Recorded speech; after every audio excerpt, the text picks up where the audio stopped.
ఈరోజు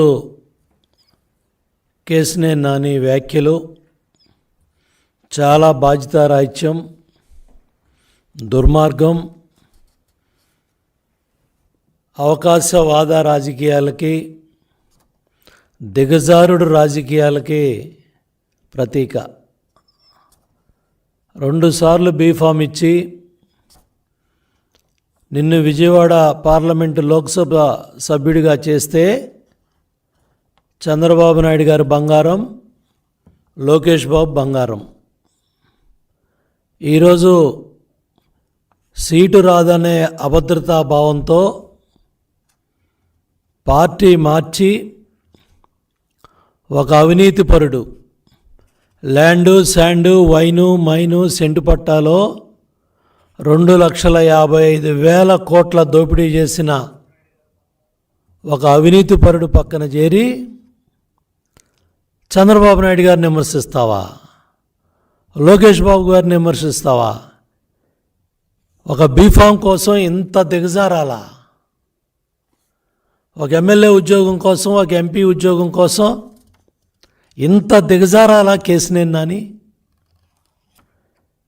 నిన్నటిదాకా ఆహా ఓహో, ఈరోజు మేము చెడ్డవాళ్ళం అయిపోయాం. ఎంతమంది కార్యకర్తల నాయకుల రెక్కల కష్టంతో నువ్వు పార్లమెంటు సభ్యుడు అయ్యావు. ఆ రోజు ప్రజారాజ్యాన్ని ఏ విధంగా మాట్లాడావో రాష్ట్ర ప్రజలందరికీ కూడా తెలుసు. ఆ రోజు నువ్వు పాదయాత్రలో చంద్రబాబు నాయుడు గారి దగ్గరికి వచ్చినప్పుడు నిన్ను ఆదరించి నీకు అవకాశం ఇస్తే ఇంత దిగజారుడు రాజకీయాలా? 5 ఏళ్ల తెలుగుదేశం ప్రభుత్వ హయాంలో విజయవాడ నగర అభివృద్ధి బ్రహ్మాండంగా పరిగెత్తింది.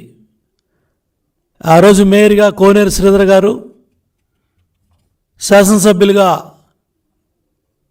మాజీ పార్లమెంటు సభ్యులు గద్దె రామ్మోహన్ రావు గారు, సెంట్రల్ నియోజకవర్గం బోండా ఉమామహేశ్వరరావు గారు, అట్లాగే 1 టౌన్లో జలీల్ ఖాన్ గారు, ఇట్లా కృష్ణా జిల్లాలో అందరం కూడా కలిసి విజయవాడ నగరాభివృద్ధి కావచ్చు, కృష్ణా జిల్లా అభివృద్ధి కావచ్చు, కొల్లు రవీంద్ర గారు మంత్రిగా, కొనకళ్ళ నారాయణ గారు పార్లమెంటు సభ్యుడిగా అందరం కూడా కలిసి పెద్ద ఎత్తున విజయవాడ నగరమే కాదు, కృష్ణా జిల్లా కాదు, అన్ని రంగాల్లో కూడా ముందుకెళ్తే నీ ఎంపీ టికెట్ కోసం 100 కోట్ల అభివృద్ధి జరగలేదని దిగజారిపోయి మాట్లాడతావా? ఇంత దిగజారాలా అని నేను అడుగుతున్నా. జగన్మోహన్ రెడ్డి కళ్ళల్లో ఆనందం చూడటానికి ఇంత దిగజారాలా? ఇంత దౌర్భాగ్యపు రాజకీయాలా? ఇంత తప్పుడు రాజకీయాలా? 8 సెప్టెంబర్ 2023 దేశంలో నిజాయితీ ఉన్న కొద్దిమంది నేతల్లో తెలుగుదేశం పార్టీ అధినేత చంద్రబాబు నాయుడు గారు ఒకరని ఎంపీ కేశినేని నాని అన్నారు. సెప్టెంబర్ 23కి 2024 జనవరికి ఏమైందని నేను అడుగుతా ఉన్నా కేశినేని నానిని. ఇవాళ ఇంత దిగజారాలా అని అడుగుతున్నా.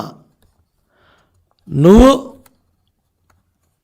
ఆ రోజు ట్రాన్స్పోర్ట్ ఎవరైతే అధికారులతో విజయవాడలో గొడవ జరిగినప్పుడు నీ బళ్ళు సీజ్ అయ్యి నీ వ్యాపారంలో నష్టం ఉండి మీకున్న ఇబ్బందుల్లో మీరు వ్యాపారాన్ని వదులుకుంటే దాన్ని నాయకుడికి, తెలుగుదేశం పార్టీకి ఆపాదిస్తారా? గత కొన్ని సంవత్సరాలుగా నోటికి ఇష్టం వచ్చినట్టు పార్టీ నాయకుల్ని, ఇన్ఛార్జీల్ని, గొట్టంగాళ్ళని అన్నిటికన్నా కూడా 53 రోజులు చంద్రబాబు నాయుడు గారు రాజమండ్రి సెంట్రల్ జైల్లో ఉండి విజయవాడ కనకదుర్గమ్మ తల్లి దేవాలయానికి వచ్చినప్పుడు గర్భగుడిలో కావచ్చు, అక్కడ ఆశీర్వాదం ఇచ్చేటప్పుడు మీ అహంకారానికి, మీరు మాట్లాడిన భాషకి ఆ తల్లి కనకదుర్గమ్మే ఈరోజు మీ పతనానికి దారి చూపించింది. ఒక జాతీయ అధ్యక్షులు కుటుంబ సభ్యులతో కనకదుర్గమ్మ దేవాలయానికి వస్తే మీ అహంకారక పూరిత వైఖరితో ఆ రోజు మీరు ఆడిన దుర్భాష కానీ, మీరు మాట్లాడిన మాటలు కానీ ఆ రోజే మీ పతనానికి నాంది పలికాయి. మీ అహంకారం, మీ దుర్భాషలో ఇవాళ మీ పతనానికి దారితీసాయి. ఒక అవినీతి పరుడు పంచన చేరి తెలుగుదేశం పార్టీ నాయకుడిని ఇవాళ యువగళం పాదయాత్రలో 3132 కిలోమీటర్లు పెద్ద ఎత్తున 226 రోజులు యువగళం పాదయాత్రతో పార్టీ జాతీయ ప్రధాన కార్యదర్శి ఒక చైతన్యాన్ని యువతలో తీసుకురావడమే కాకుండా తాడేపల్లి కొంపకి ప్యాలెస్కి వాళ్ళ వెన్నులో వణుకు ప్రారంభమైందంటే యువగళం పాదయాత్రను గుర్తుపెట్టుకోమని జగన్ రెడ్డికి, కేశినేని నానికి తెలియజేస్తా ఉన్నా.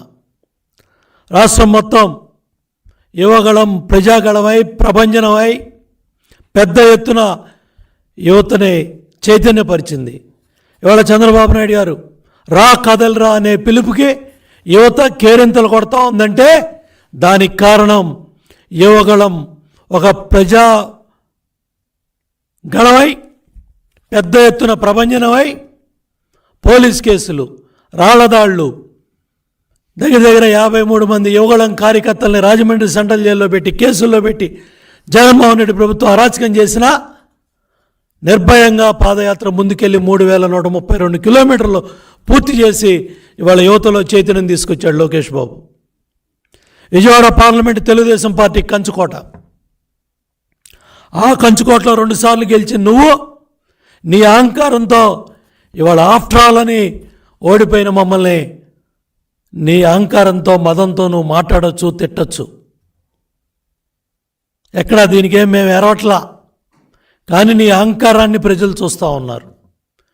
నువ్వు ఎన్ని సంవత్సరాలుగా నువ్వు మాట్లాడుతూ ఉన్న భాష కానీ, నీ అహంకారపూరిత వైఖరి కానీ, నీ మాటలు కానీ ఎంతోమంది కార్యకర్తల్ని, నాయకుల్ని బాధకు గురి చేసినా నాయకుడి మీద గౌరవంతో, అధినాయకుడు పార్టీని కష్టకాలంలో ముందుకు తీసుకెళ్లాలని ఆయన మంచితనం, ఆయన కష్టం, ఆయన రెక్కల కష్టం, ఎన్నో అవమానాలు, ఎన్నో ఇబ్బందులు, కుటుంబ సభ్యులు, లోకేష్ బాబు, చంద్రబాబు నాయుడు గారు, పార్టీ కార్యకర్తలు, నాయకులు, స్వయంగా నాయకుడే 53 రోజులు జైలుకి వెళ్ళి వస్తే ఇంత దిగజారి మాట్లాడతావా?